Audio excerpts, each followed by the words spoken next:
Hello, welcome to Sound and Fury Book Reviews. As usual, I am Tina. Today I'm doing a book review of The Floating Hotel by Grace Curtis. This is a book that comes out March 19th from DAW. It's a sci-fi book. I received this book from NetGalley in exchange for a fair review. A vignette-style sci-fi that is reminiscent of a quirky indie film, Floating Hotel feels like a slice of a larger story. So what is it about? This cozy debut science fiction novel tells the story of misfits, rebels, found family, and a mystery that spans the stars. Welcome to the Grand Abiona, home of the finest food, the sweetest service, and the best views the galaxy has to offer. All year round, it moves from planet to planet, system to system, pampering guests across the furthest reaches of the Milky Way. The last word in subordinable luxury, and an absolute magnet for intrigue. Intrigue such as, why are there love poems in the lobby inbox? How many Imperial spies are currently on board? What is the true purpose of the Problem Solvers Conference? And perhaps most pertinently, who is driving the ship? Each guest has a secret, every member of a staff a universe into themselves. At the center of these interweaving lives and interlocking mysteries stands Carl, one-time stowaway, long-time manager, devoted caretaker to the hotel. It's the love of his life, and the only place he's ever called home. But as the forces beyond Carl's comprehension converge on the Abiona, he has to face one final question. When is it time to let go? I'm not sure why it says this is a debut, because I read Grace Curtis's other novel, The Frontier, last year, but whatever. I'd also debate this being called a cozy sci-fi, given there are some moments that are pretty dark, like there's mentions of torture, people being spaced, death in general. This novel has a different POV each chapter, through which a larger story affecting the entire hotel is told. I am very fond of this sort of thing, as it feels like a book serial, like Discworld or Faulkner, where characters from one book are side characters in others, but on a smaller scale. You get to see how characters who show up in one chapter actually feel compared to how they are viewed by others. The only problem with this format is that sometimes you feel like you want more of one character, but when their chapter is done, that's it, they're gone, they're no longer the focus. And then others you're not as entranced by. It sometimes falls into the trap of short stories, I guess, where some are stronger than others, and it also keeps the tone from feeling consistent, because we have some chapters that are very kind of light and breezy, and others that are kind of serious and dark, so... The story itself needed a bit more broadening out as well.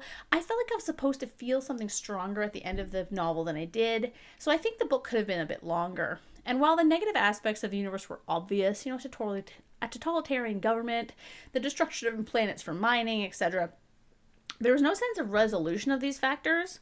Then again, perhaps there was, but it was very subtle and more of a this might shake things up in the future than a take down the dictator story. In this way, it's not bad.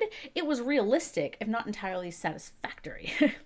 Now, if you follow my channel, you know how I feel about cruise ships. I love boats, but cruise ships to me are, to quote myself, the supreme example of human hubris in the face of the environment. The grey water, the fuel consumption, the dumping of garbage into the ocean, the human rights violations due to international waters, the food wastage. I could go on, but I will not.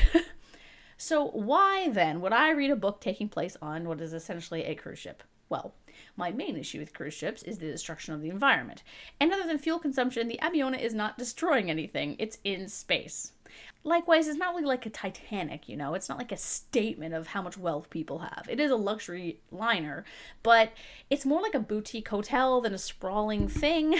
I also really enjoy stories set in apartment buildings or like places where you have a small cast of kind of weird, quirky characters.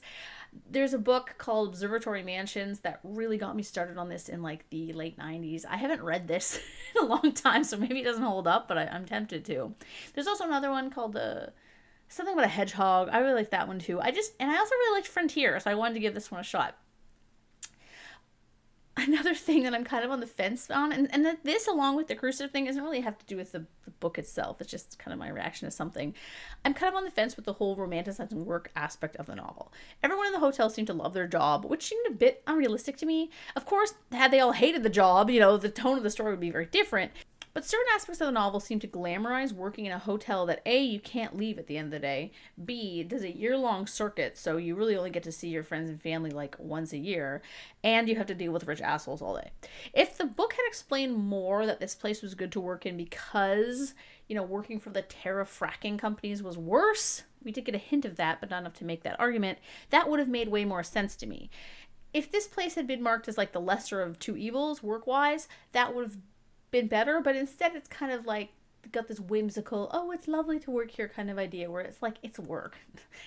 It's never lovely to be at work.